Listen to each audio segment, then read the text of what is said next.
கோவை மாவட்டம் சூலூர் சட்டமன்ற தொகுதியில் நாம் தமிழர் கட்சி சார்பில் போட்டியிடும் வேட்பாளர் சு. ராஜசேகரன் தனது தேர்தல் வாக்குறுதிகளை நிறைவேற்றாவிட்டால் பதவியை ராஜினாமா செய்வதாக 100 ரூபாய் முத்திரை தாளில் உறுதிமொழி அளித்துள்ளார்.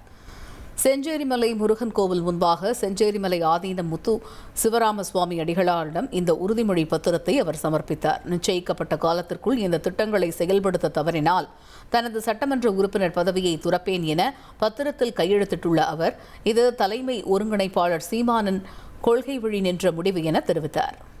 ஒரு சட்டமன்ற உறுப்பினர் என்பவர் தலைவர் சொல்றது செய்கிறதுக்கான அப்படின்றது மட்டும் தாண்டி இந்த ஊரில் இருக்கிற பிரச்சனைகள் தான் அண்ணன் கேட்குறாரு. இந்த ஊரில் நீ உன்னுடைய ஊரில் போய் பணி செய்ய, அதுதான் என் வேலை. நான் ஜெயிச்சுட்டு உடனே போய் கட்சி ஆஃபீஸில் உட்காந்துக்கிறது என் வேலை கிடையாது.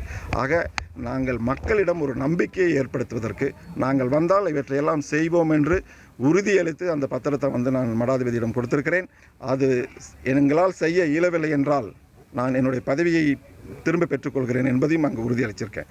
ஸோ இது ஏன் இந்த மக்களுக்கு சொல்லணும்னா, என் மக்கள் நான் சொன்ன மாதிரி சின்ன சின்ன விடயங்களுக்கெல்லாம் ஏமாந்துடுறாங்க.